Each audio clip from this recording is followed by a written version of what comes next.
everybody, and welcome in to Two-Man Game here on Claibs Online. I'm Matthew Rocchio. Obviously, on the other side of the screen, it is not Bob Ramsey. He is currently on a drive down to the Lake of the Ozarks. So we decided to upgrade the SLU broadcasting team talent-wise and go get Earl Austin Jr. to fill in for Bob Ramsey. That's who you see right there. Earl, thank you so much for joining us today. How are you doing? I'm doing great, Matt. How are you today? I'm doing fantastic. You know, it's a beautiful day in St. Louis. A little muggy, but hey, we can't complain. We got a big game going on with the Blues tonight, but we're here to talk a little bit of basketball. Obviously, me and Rammer, as the offseason has kind of unfolded for the St. Louis Billikens, we've been able to kind of lock into every little move. Obviously, you had the big roller coaster with the Yuri Collins news. You had some transfer news early, and then we've had some post-Yuri Collins news. So I really just wanted to get your opinion on what you've seen from this offseason. So Yuri's staying, a guy like Javon Pickett coming in as a grad transfer.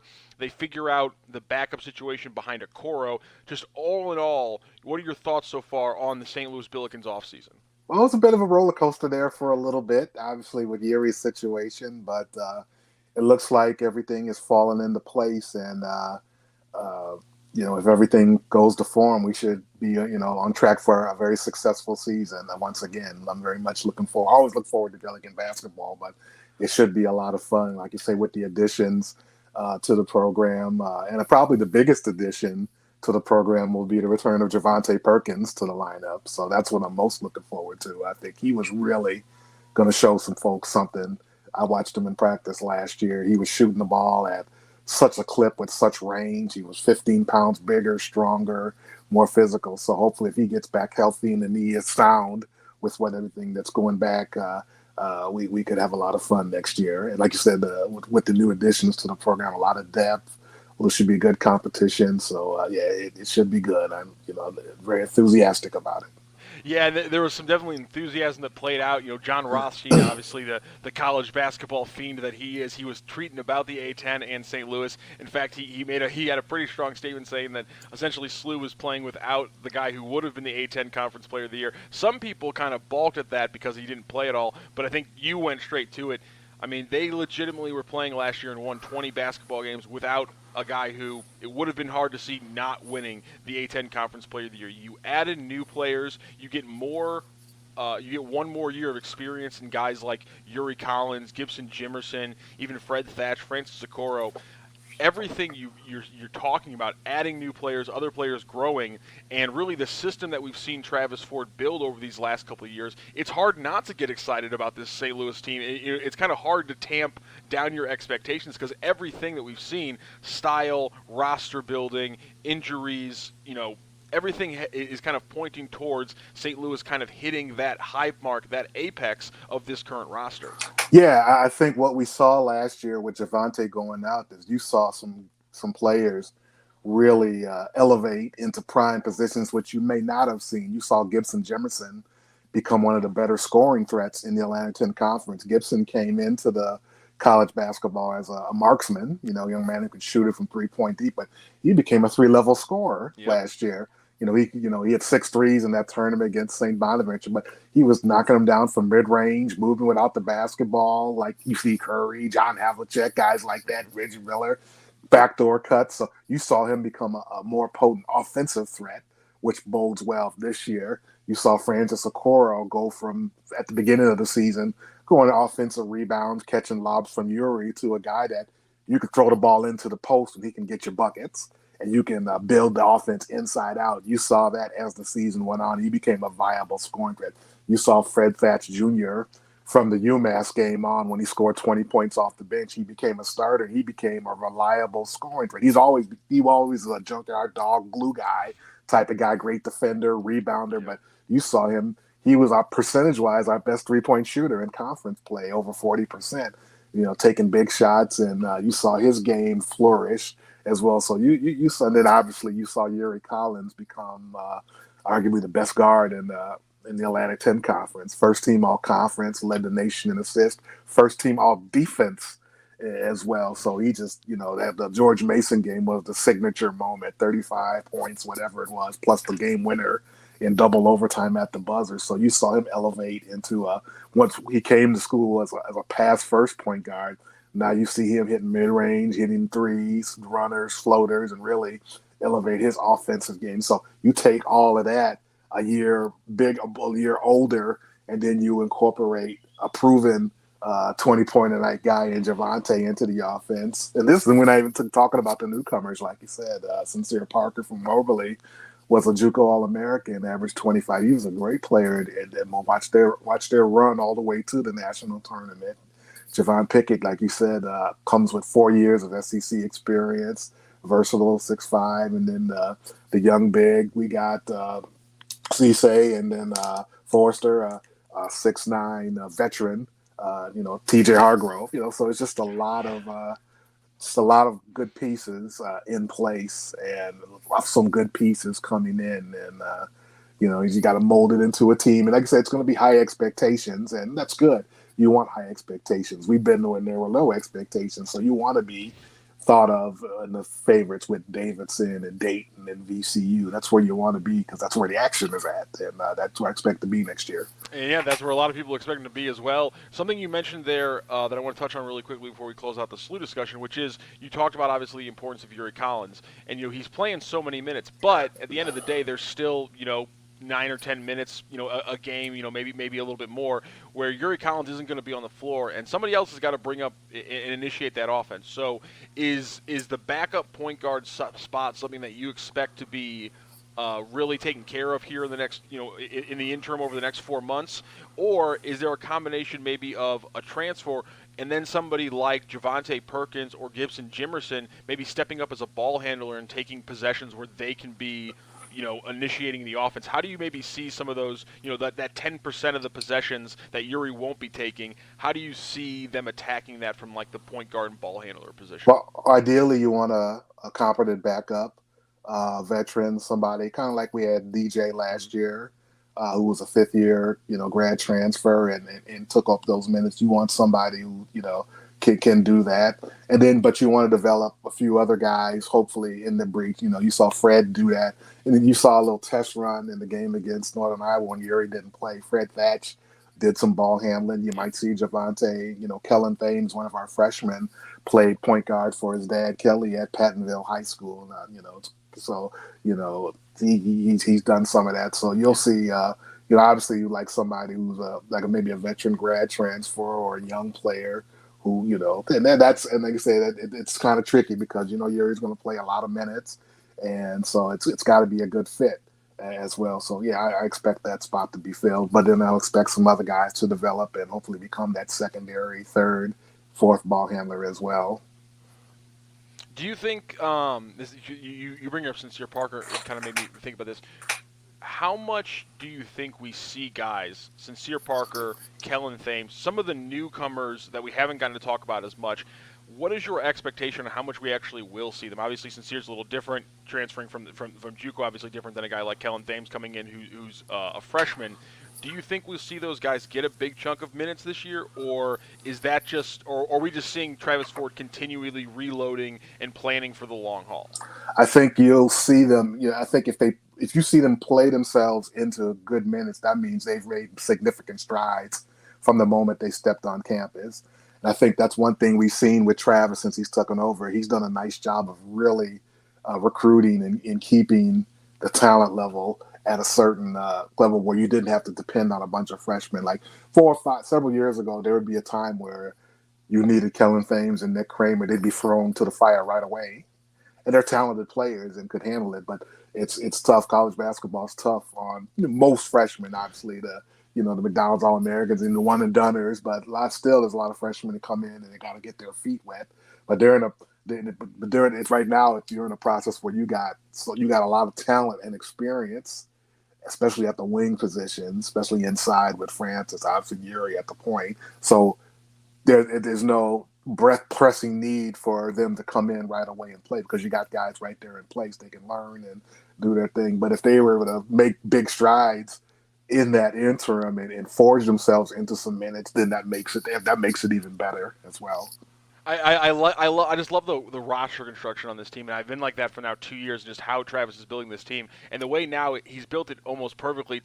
He's got his one, he's got his five, And then pretty much there's just like a glut of 9, 10 guys who we're just going to call wings or, shooters or guard, however you want to call them. There's just a Positionless. glut. There's just a glut of 10 guys who are between 6'4" and I guess 6'9", who you can pretty much play anywhere between the 2 through 4, however you want to call it. It's just all that matters is, do you got your 1, do you got your 5, and who you putting around it. And he's built such a beautiful depth around that system. I like it when college programs, it seems like it's so much harder nowadays, college programs to build a scheme across years. And here we go. We're really rolling into like the third full year of the current scheme we're seeing Travis Ford run. Having that kind of luxury, I think, and this kind of game, I think we're going to see it really pay dividends for the Billikens this year. That's what Travis has really done. He has established some continuity in recruiting that we really haven't seen in my 31 years. We've seen the peaks and the valleys. We've seen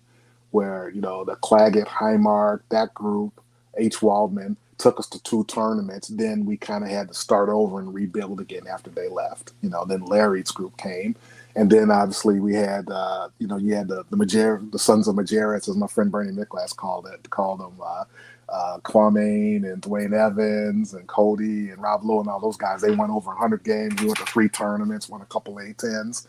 Then after they graduated, we kind of had to start all over again from the bottom and build ourselves up. But what we've seen from Travis, our first championship run, it was Javon Bess, Tremaine Isbell, and we had 4 or 5 seniors, fifth-year seniors, and they graduated. Now, most years we'd have to go to the bottom, but when they graduated, we had Jordan Goodwin and Hassan French in place. They took up the leadership role, and it fell on them. Plus, Javante entered the program right around that time, so it was those 3.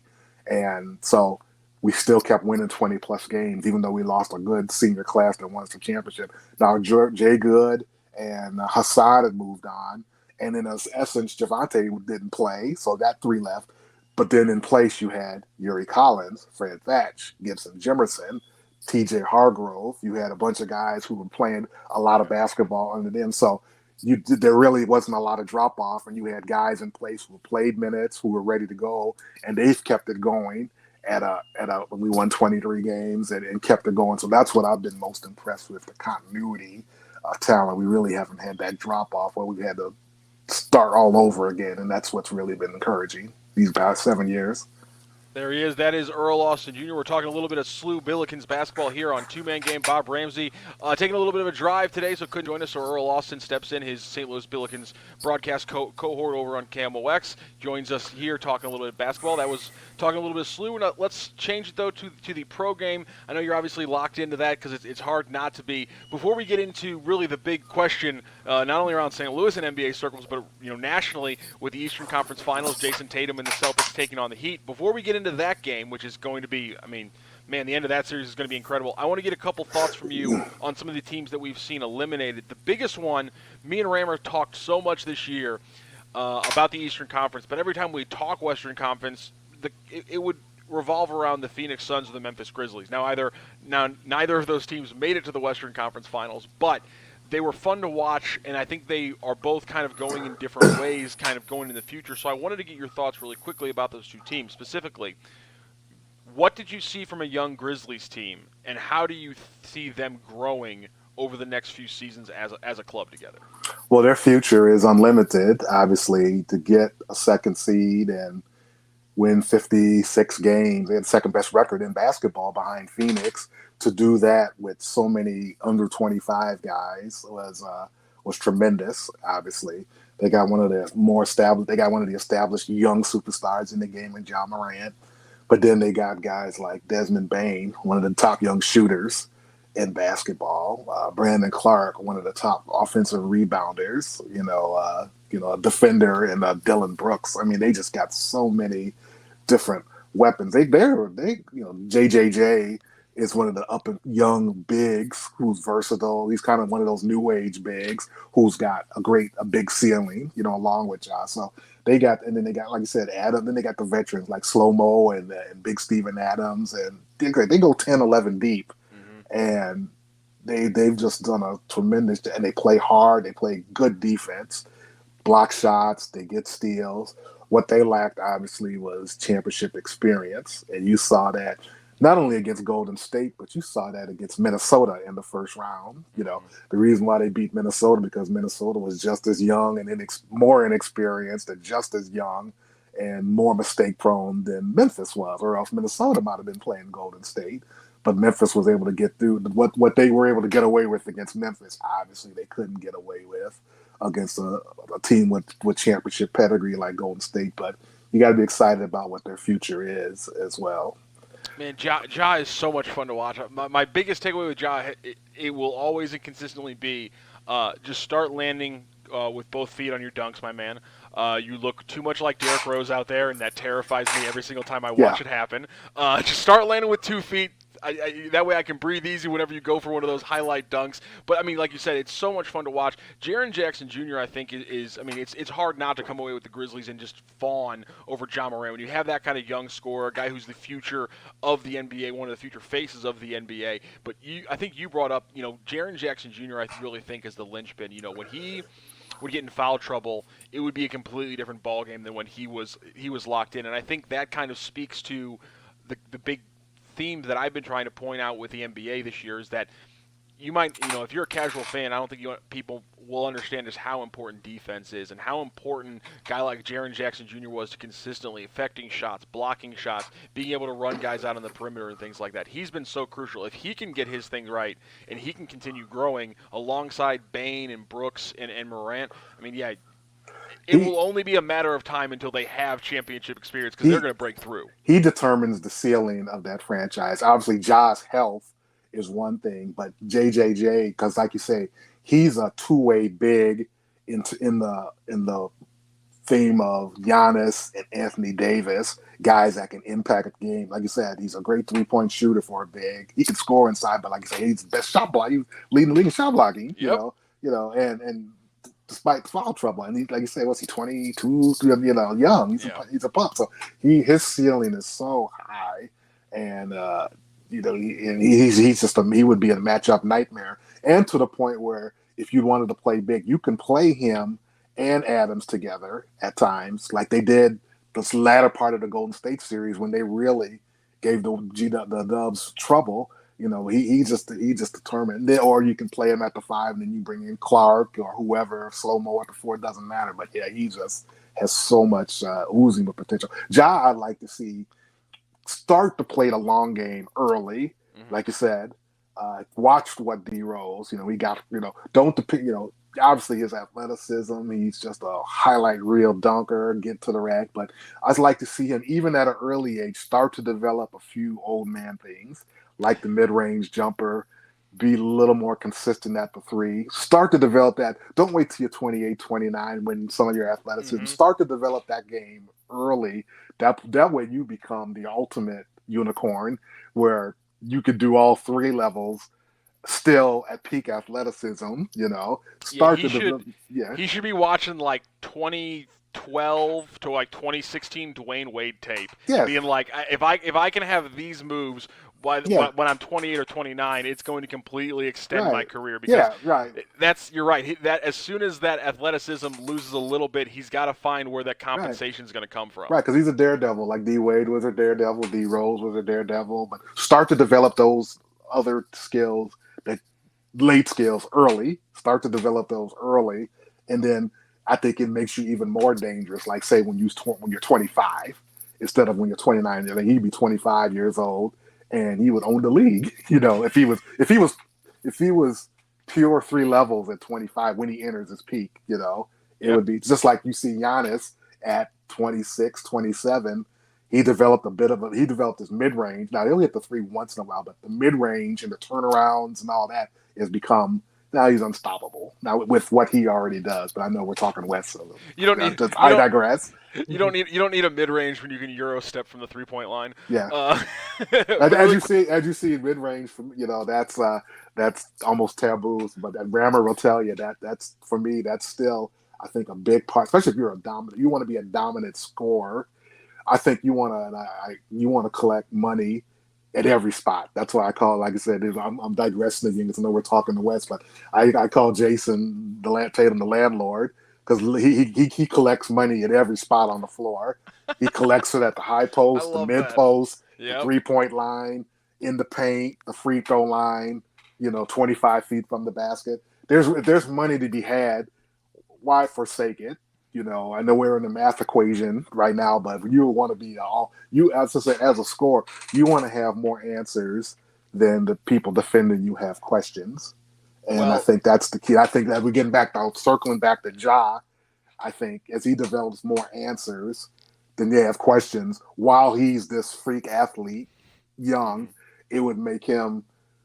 Potentially, that's where that's where they can break through and possibly win a championship next year or 24 or 25, possibly if he goes to that next level earlier. one of the people, in fact, I would actually kind of like deputize you into my argument when we would talk about how important mid-range shooting is, and I would be like, I know that's why Earl Austin loves Devin Booker, one of the best, probably the best mid-range scorer outside of maybe like a Kevin Durant in the league during the regular season. And Kawhi Leonard. And Kawhi Leonard. Yeah. So here's my question. We saw an incredible Suns team that was great defensively, great offensively, and I don't know if we ever saw that same Suns team once the playoffs actually started. So looking at that team, looking at a guy like Devin Booker, looking at a Chris Paul who's probably only got a year or so left as kind of a plus player, where do you see the future of the Phoenix Suns? Have they already kind of missed their Paul Booker window? And how do you maybe see a reload going with Booker as the main guy? Well, it all depends on what happens with Ayton. That's true. All things seem to point that he won't be a Sun next year. Yep. How will they replace him? Will they be a sign and trade? Can you get a Miles Turner type player back? Then I think you're still in good shape. Or do you go with Biyombo, McGee, bring Sakic back, which would be a solid trio because you got diverse skills, shot blocker, the young guy, and Zach, who's more of a stretch, Dario's a stretch, But if you're going to do that, you need to find another weapon, Like I say, Chris is getting up in years, obviously, on the backside. It showed that with Paul kind of on the decline, even though he's still a great player, they don't have another bucket. Booker is the only bucket that you have. Chris is a reluctant bucket. He can get you on, but at 37, he's got to conserve his energy and then hope to do something in the fourth quarter, while the other guys, Johnson, Bridges, Crowder, are more catch and shoot threes. They're more like the Dallas role player 3-point shooters. Good players, but they can't get you a bucket when you need one. And that's the thing. Dallas had 3 of them. Yes, we had Luka, exactly. They had Dinwiddie, and they had Jalen Brunson. Phoenix really only had 1, and he was still, I still think he was playing with a shaky hamstring, which he missed those 2 games. And then the other one is a 37-year-old who was out of gas and obviously had a quad, but they just didn't have a dependable bucket. And then they were reluctant for whatever reason. I think Ayton was an advantage. They didn't throw the ball into him enough in the inside. You saw the couple games against New Orleans where he gets you 25 if he got the touches, but he didn't get the touches, and I think that just caused a little strife too. So, but I think if you're going to lose an Aiden, I think you need to find another bucket. Man, Robert Sarver, they cannot get out of their own way. They finally build this. They hit on the number 1 pick. Yeah, sure, he wasn't the best player in the draft, but it wasn't like you were completely kicking yourself for taking Ayton over Doncic where you were at, and yet you piss the kid off because you don't show him the respect he thought he deserved last offseason. Now you said now you're going into an offseason where you were supposed to be the favorite for the finals. You got bumped a little early, and now you're potentially losing your second franchise player. Robert Sarver and the Suns just can't get it right. You were mad at the kid because he couldn't stop Giannis, basically. What do you want and he can't stop Giannis, and his back and the backup to your backups are completely injured. Dario Saric isn't there, he would have been. Just being a body would have been more useful. And then you go into this season, sure, you get Biyombo, you get McGee, you figure that spot out, but now Chris Paul is still having to play 28, 30 minutes in game 72, and he's dead by game 90 in the playoffs. And so I feel like what we saw from the Suns wasn't. I mean, it wasn't undoubtedly they failed to get it done on the court. But I honestly think that this is one of the rare cases where I really do think we need to put a little bit more pressure on the coaching staff failing to adjust the way they needed to, and a front office that didn't set the team up for as much success as it could have had. Well, I think you watch basketball closely. I know, and you observe it. And most people do that.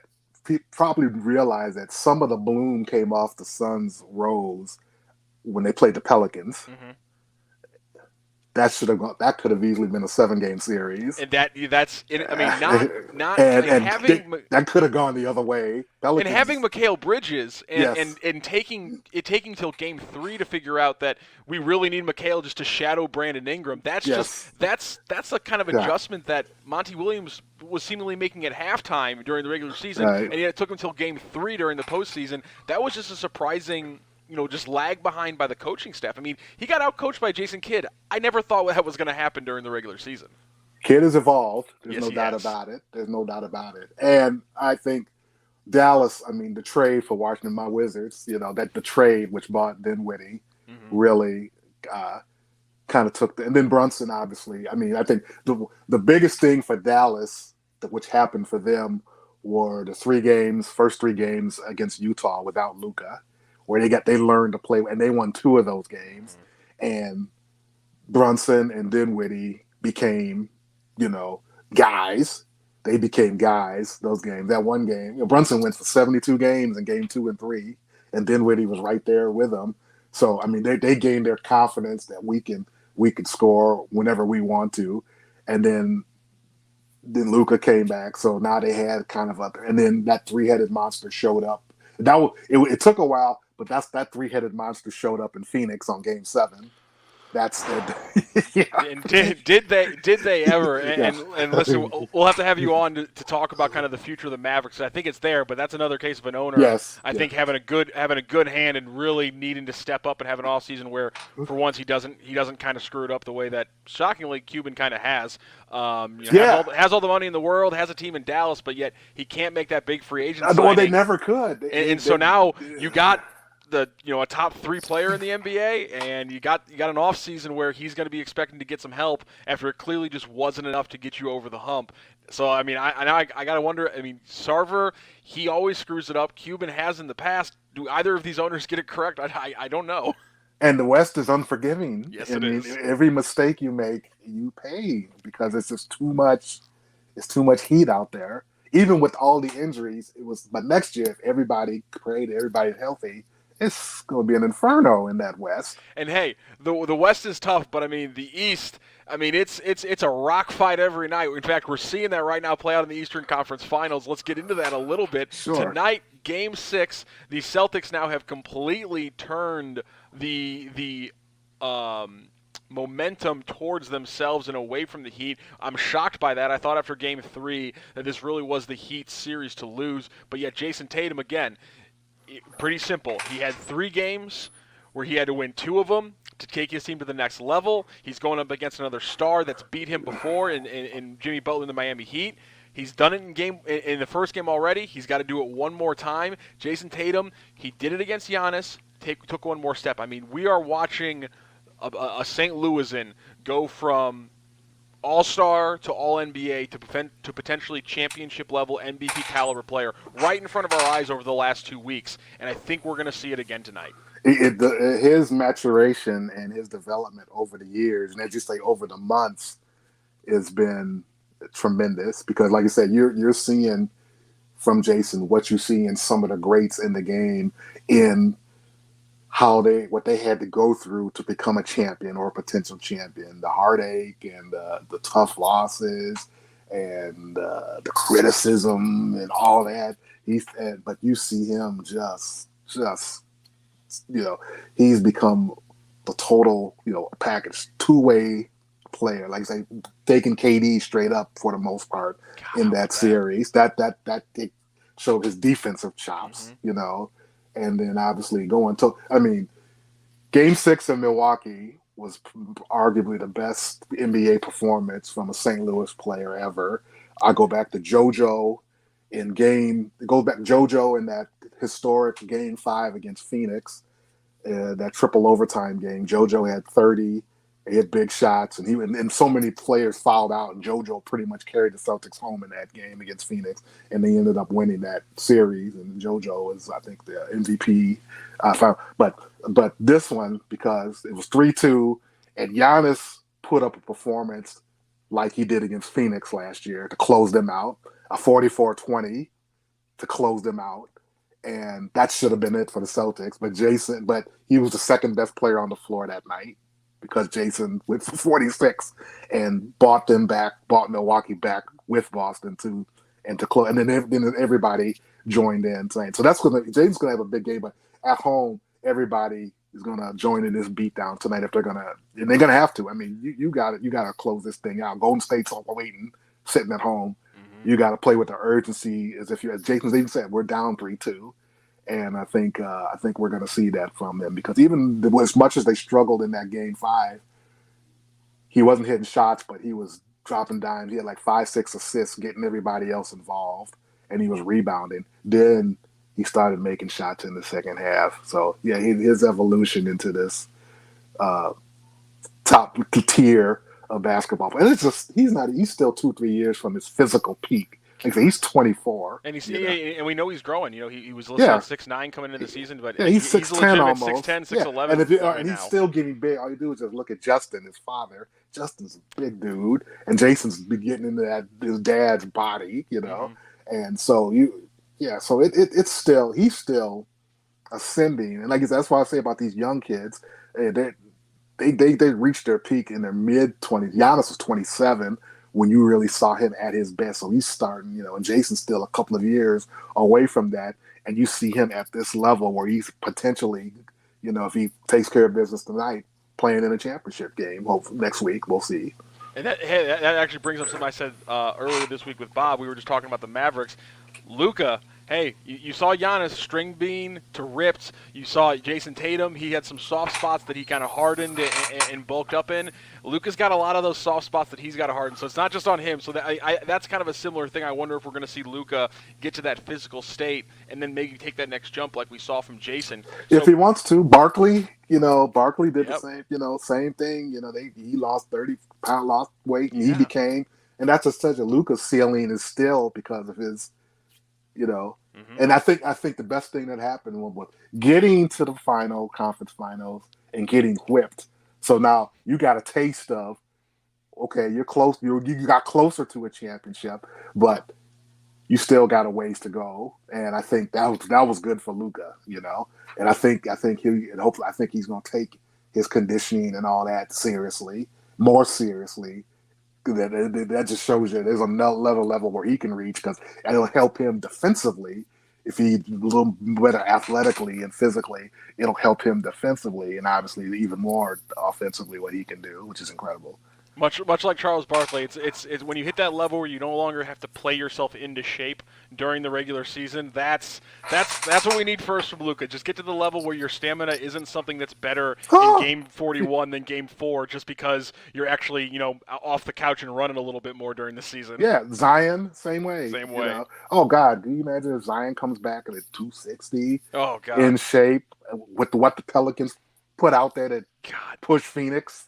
You add Zion Williamson to that with CJ McCollum and Brandon Ingram, who's become, he's kind of nipping. He's kind of like Jason a little bit, he's on that track. They got guys, Something about guys who are 6'10" and can shoot that's terrifying. I'm keeping you a little long, Earl. So I want to get two big things from you. First of all, tonight, again, Game 6, Boston-Miami. Does Miami extend the series back to home into Game 7, or is Jason Tatum playing in the NBA Finals this year? Boston wins. Boston wins in Game 6. Yeah, Boston wins. I've never seen this is rare to see a team with that kind of size and athleticism, and you can't hide a guy. There's not one guy that you have to hide defensively in that starting five. That's rare in the NBA. Jason, JB, Marcus, Horford, and Time Lord all all got at least a vote for on the all defensive team this year, and then collectively they play great as a group. And then Grant Williams is a tough defender. I mean, they got all. I mean, so that's just. And yeah, and it doesn't look like checking right now. I'm not seeing anything. It doesn't look like Tyler Hero is going to play tonight. No, I'm kind of shocked if he doesn't. It said it's unlikely. Yeah, so that's the wrap. Miami's just offense isn't good enough. And Kyle Lowry, if it wasn't the playoffs, Kyle Lowry wouldn't be playing either. Honestly, if it was regular season, Jimmy Butler may not be playing. These guys are just they're hurt, but these guys are injured. They're soldiering through. I think they need to bench Kyle Lowry. I mean, even if he's at this point, he is a definition. Like, you want to watch a guy and see, can a $20 million actually make a team? $20 million player actually make a team worse? And Kyle Lowry is one of those guys where it's rare, but he actually makes them worse when he's out on the court. He is injured and he is bad right now. Yeah, he gave the initial the first 5 minutes of Game 3. You saw the best of what Kyle Lowry can do for that team, and then as the games went on, that obviously when you're playing hurt, he gave him that initial boost, that spark, which what they needed to get that Game 3 win. But I mean, they're going to give a Herculean effort. Boston cannot take that for granted because it is the Heat, and they're Bam's.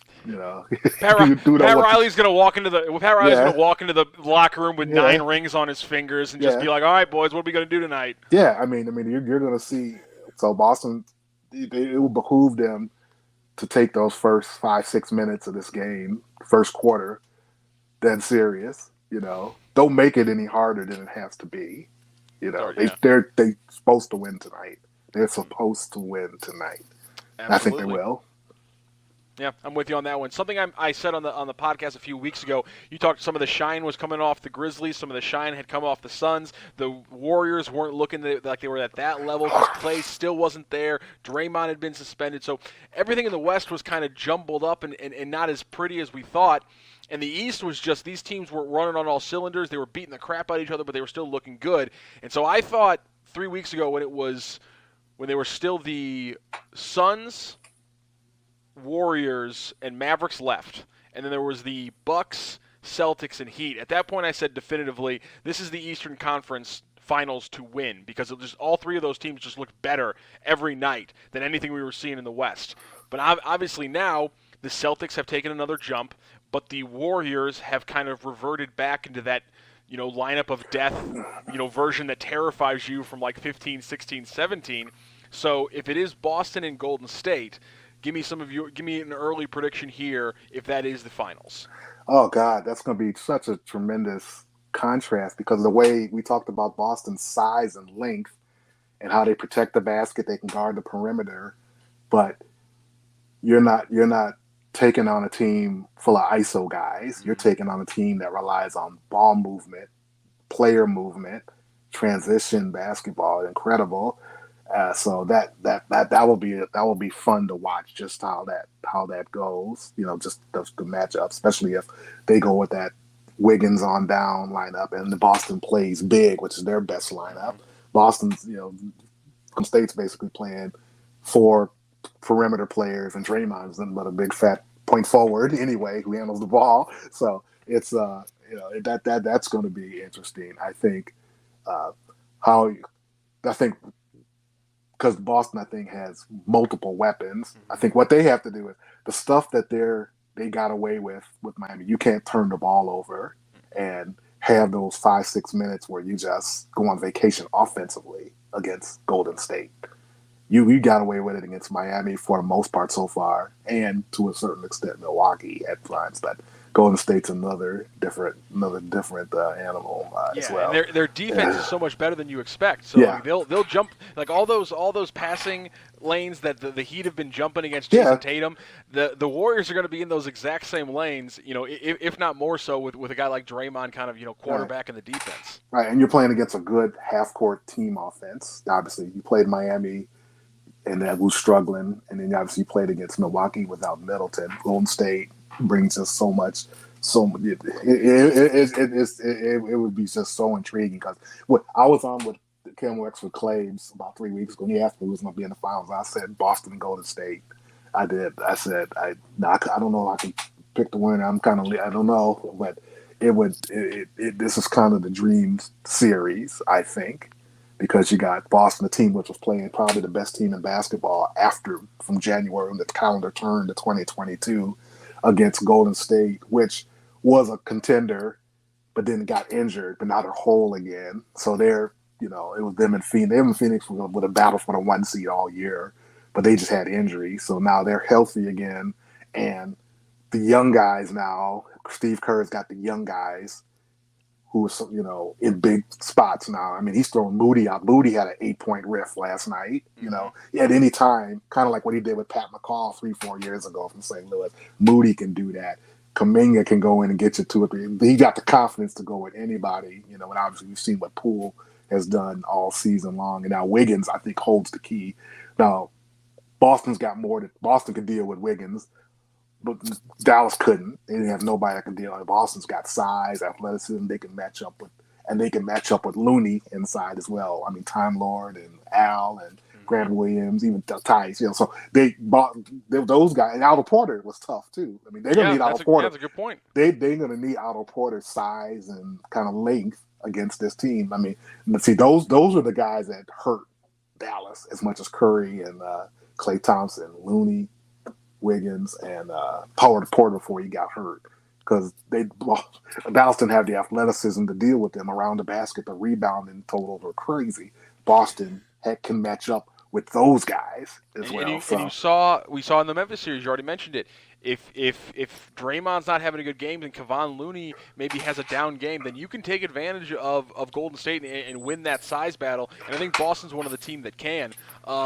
Kind of secondarily, looking at the big men, the game within the game, Marcus Smart, the defensive player of the year, chasing around Steph Curry for 30 minutes a night for 6-7 games. That's going to be a fascinating matchup every single time. Seeing how they try to get how do they try to get Curry away from Smart? How does Udoka make sure that Smart's always in Curry's way? That'll be the matchup that'll be ungodly fun. It's already fun to watch Curry run around off ball, but now having that that number 36 in a green jersey locked to his hip, that's going to be fascinating. And you'll have Jaylen Brown probably guarding Klay Thompson. Yep. And that's good. And so, like you said, Jason probably on Wiggins. So say when they bring Poole in, how do the matchups go? That's you put Jason on Klay. And then you size up, because Jalen goes up one, and then Marcus goes, Marcus stays on Curry, right. Jalen goes to Poole, and then Tatum comes up, because as much as I love Klay, and you saw that Klay can still murder a team, right. At this point in his career, I'm very confident that with the athleticism being 10-15% lower than it was, Jason Tatum can with the way he plays defense, he can play defense on Klay Thompson. That's not a matchup I'm honestly worried about for the Celtics. Yeah, I think, like I said, there's not a weak link on there. And then, like I said, Boston can go small. Derek White has proven to be a solid defender as well as Grant Williams. Like, the only one really you have to hide is Pritchard, and he's feisty. And it's not like, he'll go out and get you 15 points, Yeah. I mean, he's shooting the ball. So, yeah, it'll be, I think, Boston finishes it out. This series, I think, will be much more entertaining than 2 conference finals games for the most part. I think it'll be tremendous, because you got the team that's kind of been there and have kind of reinvented themselves as well, and now you got this team that's been knocking on the door the last 4 or 5 years. They've been to this Eastern Conference Finals. Now they finally get to meet. Probably could have easily met in 2018. When Jason and them were babies, but now they're 4 or 5 years older, and here they are playing against Steph. So, hopefully that comes to pass. That would be a lot of fun, no doubt. I'm with you on that one. There he is, Earl Austin Jr. Earl, thank you so much for joining us today on Two Man Game. I kept you for way too long than I wanted to, but getting to talk basketball with you has been an absolute pleasure. Hopefully, we can get you on during some of the SLU parts of the season, so that me, you, and Rammer can chop up what will probably be a fascinating. We hope will be a fascinating and fun St. Louis basketball season to watch. Everyone needs to go and follow you right now on Twitter at Earl Austin Jr. Very simple to find you. Do you want to? What do you got going on? What do you want to pump up? Where can we hear you? Where can we find you? I write for the St. Louis American newspaper every Thursday. It's free. Pick it up. Cover all local sports. I also work for Prep Hoops Missouri and Prep Girls Hoops Missouri, where we cover basketball, boys and girls throughout the state, high school recruiting, AAU tournaments and everything. So if you get a chance, subscribe to it. It's fun if you follow high school basketball around the state. So those are the main things around. They've got a big Prep Hoops tournament this weekend down at the Afton at the Center of St. Louis Sports, as a matter of fact. Nice.